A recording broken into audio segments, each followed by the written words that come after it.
pessoal, hoje a gente está aqui para falar sobre um assunto muito sério. Vocês estão vendo na internet vários casos sobre baleia azul, várias informações que são bem duvidosas e a gente não pode tratar desse assunto com descuido. Por isso a gente convidou o advogado Dr. José Milagre, que ele é especialista em casos de cyberbullying e crimes digitais, para esclarecer todas as nossas dúvidas e algumas que vocês também mandaram pra gente. Obrigada, doutor, por ter vindo. Oi, tudo bem? Eu que agradeço o convite, uma honra. Vamos lá, então, para as dúvidas, né? Como é que começou exatamente essa história de baleia azul? Foi na Rússia?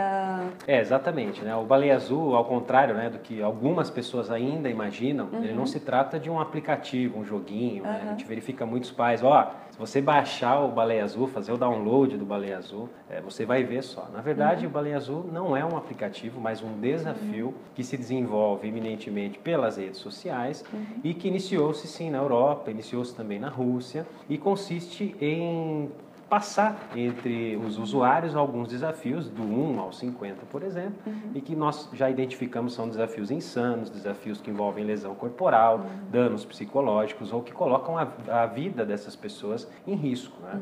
Isso ganhou uma popularidade muito forte lá fora, houve até a conscientização de governos que entraram na luta contra esse desafio e agora isso aportou aqui também no Brasil e nós já verificamos alguns casos, alguns até graves envolvendo jovens que se dispuseram ou foram coagidos a participar desse desafio e, infelizmente, alguns casos até mesmo de suicídio, né? E quais são esses casos que já temos confirmado? É no Brasil inteiro? É mais focado em algum estado? Como é que está isso? Na verdade, nós temos casos hoje que estão ocorrendo no Brasil todo, né? Eu tenho feito uma pesquisa, nós temos casos, né, no Nordeste, no Norte, no Centro-Oeste, em São Paulo, casos no interior de São Paulo de tentativas de suicídio.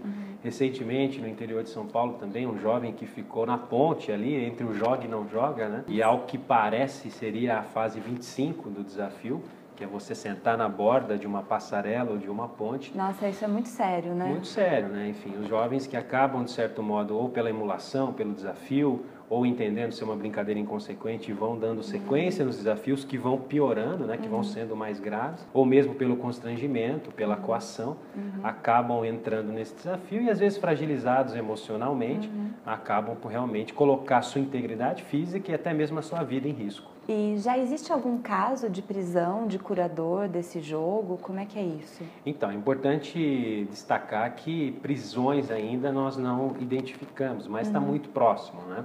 A polícia já conduz uma investigação. O que nós verificamos é que algumas cidades já se estruturam para fazer uma campanha preventiva e as autoridades também já estão de olho nesses grupos, né? Nós sabemos que o Baleia Azul não tem uma rede social preferida, mas eminentemente o WhatsApp é a bola da vez. Então, muitas vezes esse jovem ele é coagido ou pelo chat do Facebook ou pelo WhatsApp e a polícia já está de olho. Então, nós temos alguns casos de investigações já bem avançadas e que esses jovens ou vão sofrer um ato, uma medida infracional, ou eles vão sofrer uma advertência, ou se adultos, eles vão ser sim condenados. Nós não temos ainda prisão preventiva, que nós temos conhecimento, mas a polícia já está investigando, até porque muitos desses desafios são, na verdade, crimes, e aqueles que passam essas ordens podem vir a ser responsabilizados. Eu estava lendo uma matéria que o senhor mesmo deu consultoria, falando que o curador ele pode criar um mecanismo de um robô que fica dando os desafios. Então, não é necessariamente uma pessoa que está lá mandando os desafios, exatamente, né? Exatamente. Hoje nós vivemos a era dos chatbots, né? Que são códigos, programações que automatizam tarefas de uma pessoa. Então, isso tem uma utilidade muito boa para a sociedade, por exemplo, um atendimento, enfim, o usuário nunca fica sem resposta. Por outro lado, também já se identificou o uso indevido desses mecanismos, desses robôs para passar desafios. Então, você consegue automatizar não só as tarefas, mas consegue também automatizar a abordagem. Então, você consegue abordar muito mais jovens e trazer mais jovens para esse desafio, que é um desafio insano, né? Que é uma loucura e que... Isso é usar a tecnologia para um jeito muito horrível, né? muito horrível, um jeito horrendo, né? Você passar um desafio, por exemplo, para que a pessoa envenene 30 colegas, ou que faça um corte com estilete no pulso, ou que se coloque numa condição de risco sentando à beira de uma passarela ou uma ponte. E o desafio 50, que é tire a sua vida. Então não faz sentido algum, são normalmente pessoas. Nós costumamos dizer que as pessoas vêm de duas formas, né? Ou o jovem ele vem pela emulação, pelo desafio, ou por uma sensação mesmo de desvalorização, enfim. O jovem confia muito hoje na internet, esse distanciamento entre pais e filhos colabora muito para que isso ocorra, ou ele vem pela coação. Nós tivemos um caso que chegou no escritório em que o curador falou, se você não vier eu vou pegar a sua irmã na escola. Nossa. Ou se você não vier eu vou pegar a sua família, eu vou agredir sua família. E aí o jovem constrangido acaba entrando e inicia essa jornada rumo à sua própria automutilação. Então é muito importante que o jovem se conscientize sobre isso, não consinta, salve essas evidências, comunique os responsáveis, mas também que os pais fiquem atentos ao que está acontecendo. Sim, muito importante. Vamos falar um pouquinho agora sobre se proteger disso, né, desses casos. Eu fico imaginando que o primeiro jeito é não aceitar pessoas estranhas nas redes sociais, não passar o número de celular para gente estranha. Claro. O que mais que dá para fazer para se proteger, você doutor? colocou muito bem, Mariana. Essas orientações são muito importantes. Se nós pensássemos em redes sociais há 30 anos atrás, a principal rede social era a praça, né? Lembra a pracinha? Você sentava lá, conversava, alguém te curtia, compartilhava um assunto. Por isso que os pais falam, não conversa com estranho, pois né? Pois é, exatamente isso. E lá atrás, nas redes sociais, que é na praça, você também estava sujeita à criminalidade muito menor. Você tinha orientação, não converse com estranhos, não deixe a porta aberta para estranhos. São algumas recomendações que, com o tempo digital, elas não foram renovadas. Então, você não conversa hoje com o seu jovem, alertando do risco que é a superexposição que ele faz na rede social. Essa geração Z, ela não tem dimensão dos riscos. Se você questionar, por exemplo, ao jovem, né, olha, você colocaria as fotos impressas ali na calçada da sua casa? Não, imagina, é minha privacidade, mas você vai até o Facebook, está público, 3.000, 4.000 fotos, check-ins. Toda essa informação hoje é insumo para o criminoso. O criminoso hoje tem um trabalho muito facilitado. Então, às vezes, o jovem se expõe e se coloca na condição de vítima para uma abordagem. Assim como nas praças, eu poderia ser abordado por um criminoso, nas redes sociais muito mais, porque isso é aberto para o mundo todo. Né? Qualquer pessoa do mundo inteiro pode ter acesso, né? Sem dúvida. E agora falando um pouquinho sobre cyberbullying em geral, assim, se eu fosse vítima de cyberbullying, eu daria um print e correria para a polícia. Perfeito. Isso está certo? O que eu faço? Importante registrar, está correto, né? Todos os meios legais e moralmente legítimos são aptos a provar algo. E um print é um meio de prova. Né? Pode ser impugnado, pode ser, esse print você criou, etc. Mas até prova em contrário, ele é um meio de prova. Então, o primeiro passo é isso. Faz um print, salva a página, salva o arquivo, deixa aberto na tela e imediatamente busca uma autoridade policial para que seja feito um boletim de ocorrência e uma apuração. Ou um advogado especialista. Se você tem medo que a pessoa vai excluir essa ofensa, esse bullying, existe um outro instrumento que é um pouquinho mais caro, mas que é muito válido, que é a ata notarial. Então você leva o seu notebook até um cartório de notas e lá o tabelião vai declarar por fé pública que no dia tal, hora tal, acessando a rede social, se deparou com uma foto, com uma vingança pornô, ou com uma ofensa, ou com bullying, assim por diante. Aquela ata tem fé pública, então, independentemente daquele conteúdo ser excluído, você já comprovou que foi ofendido em redes sociais. Eu não sabia disso. Que Exatamente. Bom. E é legal avisar os pais também, né? Claro. Para ter ajuda deles, porque às vezes o adolescente nem sabe onde tem cartório na cidade. Exato, exatamente. Qualquer cartório de notas faz ata notarial, né? Então é muito simples e ela visa justamente isso, preservar algo que pode ser apagado. A internet tudo é volátil, né? Um conteúdo que está hoje, amanhã sumiu. E como eu provo que ele me ofendeu? A ata notarial, ela preserva esse conteúdo, então é acessível a todos. Bom, um problema que eu acho muito sério da vítima de qualquer tipo de bullying, e principalmente cyberbullying também, é que ela não pede ajuda. Ela acha que é normal o outro ofender. Fica quieta no canto, assim. O que a gente tem que deixar claro é que não é direito de ninguém ofender, discriminar, fazer qualquer mal contra a pessoa, não é, doutor? Claro, é importante deixar claro qual é o limite do bullying? O limite que, enfim, se sentiu mal, foi ofendido. O bullying, ele caracteriza por uma forma de amesquinhar a pessoa, de prejudicar a pessoa, de abalar o seu psíquico, de abalar os seus valores. Para a lei não existe bullying, para a lei existe difamação, injúria. E o cyberbullying é você praticar essa difamação, essa injúria, esse stalking, essa perseguição pelos meios digitais. Então, a lei garante isso, você tem a sua integridade preservada, você não é obrigado a conviver com ofensas na internet, com comentários, com xingamentos e principalmente com o uso indevido da sua imagem. É importante que o jovem tenha essa consciência que a foto dele, se você postou na sua página, não é para ser compartilhada sem sua autorização. Você tem direito de evitar que as suas imagens rodem pela rede, comunicando quem fez, e caso a pessoa insista, você pode acioná-la judicialmente. Há uma violação à privacidade, à imagem e assim por diante. Foi bom o senhor tocar nesse assunto, porque assim, por exemplo, um casal tira uma foto íntima, aí eles se separam. Aí o cara fica com raiva, ou a menina que seja, e resolve divulgar aquela foto. Ele está cometendo um crime, Com ele certeza. ou ela, né? Exatamente. Os casos de revenge porn que nós temos hoje, ou vingança pornô, como se diz, né? Eu não gosto muito desse termo. É aquela situação em que, na intimidade, você se permite ser fotografado,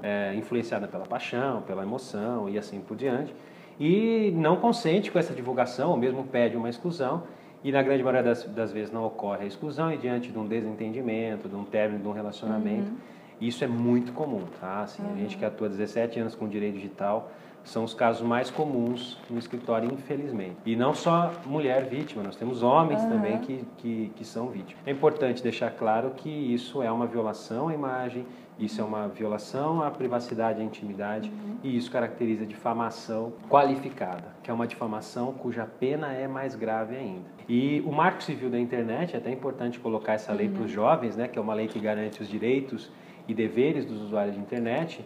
Ele dá uma garantia para essa vítima de revenge porn, que quando ela constatar em qualquer rede social, WhatsApp, Snapchat, Facebook, fotos dela em intimidade, ela não precisa recorrer ao judiciário. Olha que interessante. O Marco Civil dá o poder para ela notificar diretamente o provedor. E o provedor tem que remover. Se o provedor demorar para remover esse conteúdo e disponibilizar, ele pode responder por dano material, dano moral a essa jovem. O Marco Civil, então, facilitou para quem é vítima de revenge porn remover esse conteúdo. E é super fácil fazer isso, é só denunciar a foto, né? Só denunciar a foto, todas as redes sociais disponibilizam um meio. Quando envolver você, por exemplo, o Facebook acabou de criar um recurso para combater a vingança pornô. Agora, anunciou dia 5 de março. E você vai poder setar, essa foto é minha, né? E ele já vai proceder com a remoção. Dizem, eu ainda não testei, que ele vai proibir até de ser repostado, que é algo de que compartilhado nós, também, que é algo que nós brigávamos muito, né? Nós temos muitos casos aqui de jovens, né, que foram vítimas de pornografia infantil e pedíamos uma ordem judicial para que o WhatsApp não permitisse que esse conteúdo fosse compartilhado, e a resposta do Facebook, que é o dono do WhatsApp, é que isso era impossível. Agora o Facebook anunciou para Instagram e para o Facebook. Então, com certeza, uma medida que vai ajudar quem infelizmente teve esse conteúdo rodando na internet. Bom, você falou sobre o Marco Civil na internet, né? E muita gente acha que pode difamar as outras pessoas, assim, e na internet vai ficar impune, vai ficar... Sim. Mudou isso radicalmente, radicalmente, né? O jovem tem essa sensação de que a internet é café com leite, que a internet é um mundo à parte, eu posso exacerbar meu lado ruim e que não dá em nada. E nós temos vários casos aqui de jovens que comprometeram seus pais, né? Que são os responsáveis, né? Então, você vai lá, tira foto de um professor, por exemplo, de costa, como nós tivemos caso no escritório, de fama na rede social, os pais estão pagando indenização para o professor. Né? Ou você ofendeu, xingou. Então, um e-mailzinho, um comentáriozinho, um compartilhamento. No judiciário brasileiro, nós temos já condenações por compartilhar. Poxa, mas não fui eu que postei, eu só compartilhei. O judiciário entendeu que você ajudou a potencializar a ofensa. É aquela história de bullying, né? Você não precisa fazer, você pode dar risada de alguém que fez o bullying, que você está fazendo bullying do mesmo jeito. Exatamente, você está potencializando e o judiciário já está atento a isso. Então o jovem precisa ter a dimensão de que essas condutas podem gerar crimes, né? Então hoje você tem difamação, calúnia, injúria, ameaça, que é muito comum na internet. Você tem o Marco Civil que ajuda a identificar, vou criar um perfil fake de uma pessoa, vou criar um fake de uma menina. Você consegue chegar a quem está por trás do fake hoje, na grande maioria dos casos, pelo Marco Civil. Vou pegar um celular de uma pessoa, vou invadir, a pessoa deixou o celular, vamos pegar, vamos acessar. A invasão hoje é crime no Brasil, a Lei Carolina Dickmann, né, que é uma outra lei que vale a gente falar, que é a Lei 12037 de 2012, que pune a invasão de dispositivo informático. Então, você pegar um pendrive de alguém, acessar um notebook de alguém, acessar indevidamente a galeria de alguém, você está praticando um crime. E é preciso ter consciência disso. Esse caso eu estava lendo também dessa lei Carolina Dickmann, é muito maior o número de pessoas que, não que invadem, mas que compartilham mesmo, tendo a foto, ex-parceiro, um ex-namorado mesmo, do que pessoas de fora, né? Isso que muita gente não sabe e precisa ficar esperto. Né? Exatamente, né? Tanto se você era detentor desse conteúdo e revelou esse conteúdo, ou se você não era detentor, mas passou à frente, o judiciário é bem tranquilo em relação a isso, tá? O Brasil é um dos principais países em número de crimes eletrônicos, tem mais de 30 mil processos no país em crimes digitais e o judiciário vem diariamente enfrentando questões envolvendo a internet. Tudo que você pode imaginar, ofensa, calúnia, injúria, difamação, fake, propriedade intelectual, furto de dados. E nesses casos, aquele que potencializa, na grande maioria dos casos, ele também é responsável. Então você participa de um grupo de WhatsApp e lá é compartilhado fotos de uma jovem que foi indevidamente. Normalmente o Ministério Público ou o advogado pede a relação dos membros do grupo. E você pode ser incomodado por participar desse grupo. Só para participar, mas né? eu recebi. Mas você pode ser incomodado e ter que se explicar o que aconteceu. Quanto mais ainda você compartilhar esse conteúdo. Então é muito importante que haja essa conscientização de que não compartilho, não passo à frente aquilo que é ilegal, aquilo que ofende terceiros ou aquilo que eu não tenho certeza. E se vê alguma coisa de errado, de anormal, já é legal denunciar, né? Sem dúvida. Hoje nós temos uma série de canais para denúncia, Polícia Federal, a própria SaferNet, é uma ONG que faz um trabalho incrível aqui de combate aos crimes eletrônicos. E você não deve, sem dúvida alguma, fechar os olhos, mas deve sim preservar e comunicar aos responsáveis. O jovem, né, que viu, participou de um crime eletrônico ou está sendo assediado, é muito importante que ele não apague. Né? Por quê? Esse conteúdo apagado vai dificultar a apuração. Então, preserve o conteúdo, comunique os responsáveis, com base naquilo nós podemos chegar até essa pessoa e ela vai responder sim diante da lei. E o pai também, né? Os pais é muito importante que façam essa orientação para os filhos. Né? Não adianta hoje eu bloquear a internet, né? Se tiver alguns pais que fazem Em qualquer lugar tem Wi-Fi, qualquer lugar tem Wi-Fi, é na escola, na academia, no shopping. E o jovem, ele é do meio digital. Então, assim, é mais importante que o pai se atualize, se digitalize, deixe de ser analógico, participe mais das redes sociais, estabeleça um laço de confiança e exponha isso para os filhos. Né? Que tem jovens da idade dele, como esses que estão hoje aqui participando com a gente, estão sendo vítimas de crimes pelos quais eles vão ser lembrados a vida toda. Pois é. Né? Muitas vezes chega lá um pai no escritório com uma vítima de 16, 17 anos e fala, olha, preciso limpar a minha filha da internet. E nós temos que falar a realidade para ele. Olha, os netos dela vão ver ela na internet, porque a gente não pode garantir. Então, é conscientização. Quanto mais prevenção nós tivermos, menos jovens sendo vítimas de crimes na internet. Qualquer foto pode ser retirada da internet? Qualquer foto que cause constrangimento? Não precisa ser nada íntimo, nude, assim? Como é que é isso? Não é bem assim, né? A remoção da internet sem ordem judicial, a lei fala, o Marco Civil fala que a foto tem que ter cena de sexo ou nudez envolvendo a vítima. Né? Então, porque senão nós faríamos também uma censura prévia, né? Sim. Ah, não gostei daquela foto, eu não estou bem na foto. E não é isso. Remover. A lei não veio para isso. A lei veio para combater a exposição indevida da intimidade. Tá né? certo. Se você tem uma foto lá que alguém fez uma montagem, mas não é nudez, não é sexo, e você entende que ela é ofensiva, você vai ter que mover uma ação e verificar o que um juiz de direito entende. Se o juiz entender que realmente há uma ofensa, ele vai determinar o Facebook para remover esse conteúdo sob pena de multa diária, ou blog e assim por diante. Mas se ele entender que não é uma liberdade de expressão, o conteúdo vai permanecer. Às vezes acontece isso, a pessoa entra, eu não gostei dessa foto, não gostei dessa montagem, ingressa-se com uma ação e o juiz entende que não há difamação, né? Que é um direito da pessoa divulgar. Cada caso é um caso e é o juiz que vai decidir. Na sua opinião, doutor, o que é melhor para se proteger? Não aceitar amigos estranhos ou não postar foto, sei lá, de biquíni, foto sensual? Porque, assim, às vezes pode ser um amigo que vai começar a fazer montagem, Sim. né? Não, as duas recomendações são perfeitas, tá? assim como eu não converso, não adiciono estranhos no mundo real, por que no Facebook eu preciso ter 5 mil amigos, né? Só para quantidade, né? E a gente não são amigos, não né? São amigos, né? A gente tem dados aí que são 3% do número de amigos que realmente são amigos, né? Sim. Sem dúvida, você adicionar quem não conhece, você está expondo seu alvo, sua privacidade, seu check-in, sua localização, sua família, seus hábitos, seus padrões de consumo, suas preferências. E isso pode ser usado contra você, sem dúvida alguma. Uma outra ótica que você bem colocou, que é a exposição de fotos de caráter sensual, chamada de sexting, é muito comum lá fora, muito comum no Brasil, é muito incentivada, infelizmente, às vezes por pais. Esses dias eu vi aí um manual rodando na internet de como postar nude em segurança. Não, né? não. Pelo amor de Deus, não né? Não posta. Como fazer nudes seguros? Não existe, posta, né? gente. Então, nós estamos fazendo até manuais para isso. O sexting, sem dúvida alguma, a grande maioria das pessoas que praticam já foram vítimas de crimes digitais ou já foram assediadas. Isso são pesquisas. Se você pratica, você está assim, se colocando numa condição de preferencial de ser vítima. O assédio vai ser maior e se você não estiver preparada, segura, pode ser que você entre, né? Se exponha. Amanhã alguém salva algum conteúdo seu e aí te constrange. Olha, se você não fizer isso, se você não participar do Baleia Azul, se você não sair comigo, eu vou divulgar essa foto, esse conteúdo, seus pais vão ver. E normalmente é essa extorsão que ocorre nesse meio digital.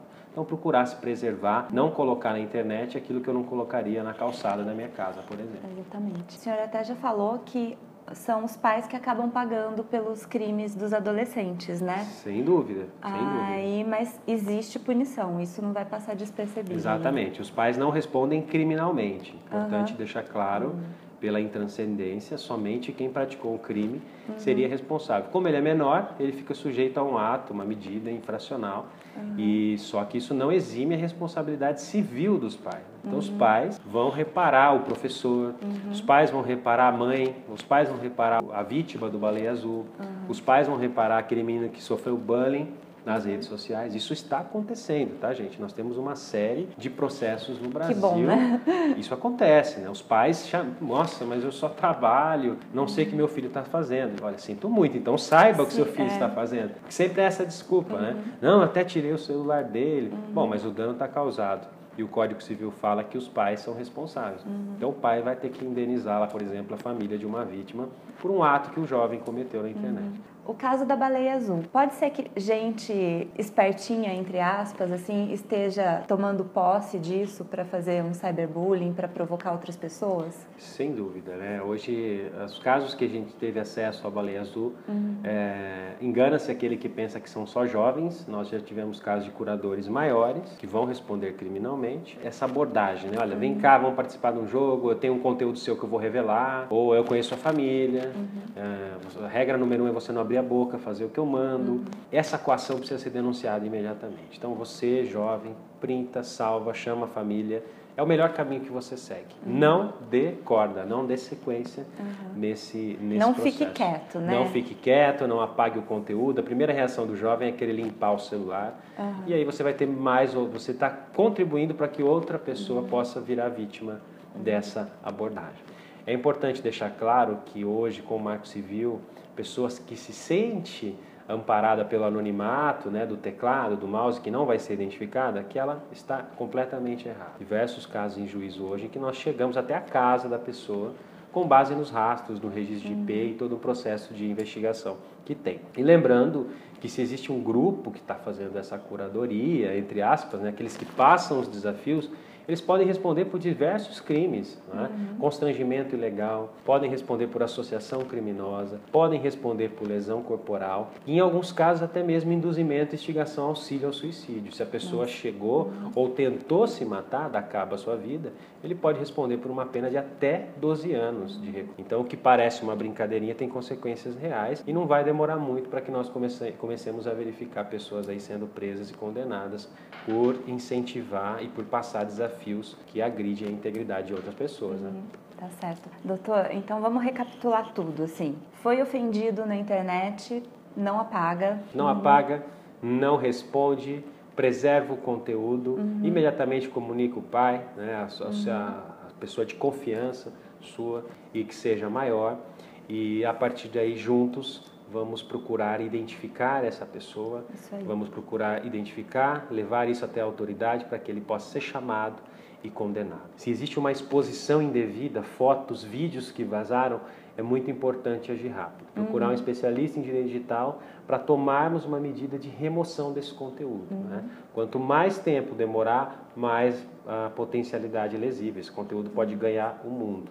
E hoje nós temos no direito digital ferramentas para judicialmente buscar remover esse conteúdo. Essas medidas são as principais. Lembrando que em alguns estados existem delegacias especializadas já em crimes informáticos, mas se você mora em uma cidade que não tem delegacia especializada, procure uma delegacia de polícia, narre o seu caso. Que vai dar conta do sem caso, dúvida né? alguma. Vai registrar a ocorrência, provavelmente abrirá um inquérito e aí sim ele vai iniciar uma investigação para chegar até esse criminoso para que ele possa responder. Tá certo. E acho que também é importante, assim, se a pessoa está num grupo que está vendo acontecer alguma coisa errada, também pode denunciar, porque senão essa pessoa pode acabar sendo cúmplice, né? Exatamente. Muitas pessoas que, mas eu estou no grupo, etc. Então, assim, pense muito bem nos grupos que você participa. Né? Hoje, infelizmente, o WhatsApp, por exemplo, você é adicionado sem saber, né? Mas você tem a opção de sair.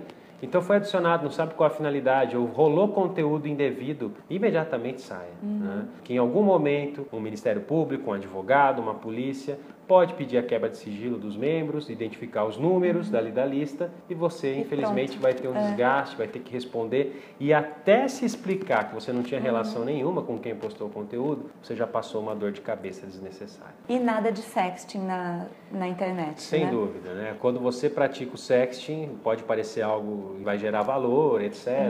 Muitas vezes o jovem está buscando atenção. Nós sabemos que ninguém entra nas redes sociais que não para se expor, mas eu posso me expor de forma consciente, Sim, de forma limitada, ponderada. Com esse conteúdo bacana que a gente está fazendo hoje, por exemplo, com conteúdo bacana, selecionando meus amigos, utilizando as ferramentas de privacidade das redes sociais. Hoje todas as redes sociais, Instagram, Snapchat, Facebook, todos hoje dão ferramentas para você melhorar a sua privacidade. WhatsApp, a autenticação em 2 etapas é muito importante. Aprenda a lidar com as ferramentas, dê valor à sua privacidade, à sua intimidade. E lembre-se, um conteúdo que vaza hoje na internet, no rádio o tempo leva, o jornal o tempo leva, mas na internet esse conteúdo pode durar eternamente. Sim. Nós temos casos de crimes digitais de vazamento de fotos íntimas de 1992, que hoje, se você procurar no Google, você pode encontrar ainda. Você vai carregar essa marca, caso seja vítima, por toda a sua vida. E isso não é legal. Nós temos casos de jovens que entraram em depressão, mudaram de cidade e nada resolve. Então vamos ser preventivos, vamos evitar ser vítimas de crime, dando uma atenção maior para a nossa privacidade e com quem nós nos relacionamos nas redes sociais. Tá certo, doutor. Muito obrigada por vir aqui conversar com a gente. Acho que foi muito esclarecedor. O pessoal que assistir esse vídeo vai pensar muito a respeito do tema e já vai saber como agir, né? Acho que nosso papel foi cumprido hoje. Exato, a ideia é essa. O jovem não precisa ter receio de falar de crime digital, isso é uma realidade. No meu site também, direitodigital.adv.br, Vai estar aqui embaixo. Eu fiz um guia de perguntas e respostas, o que fazer e como agir caso tenha sido vítima de um crime digital. É um guia gratuito para auxiliar as pessoas, né, que muitas vezes se veem envolvidas em um crime e não sabem o que fazer. Um guia de aproximadamente 50 perguntas e respostas, fica lá disponível para todos também. Tá certo. Obrigada por ter assistido, galera. Se vocês gostarem, dê um joinha, compartilhem esse vídeo que é muito importante para todo mundo ficar sabendo como agir, tá certo?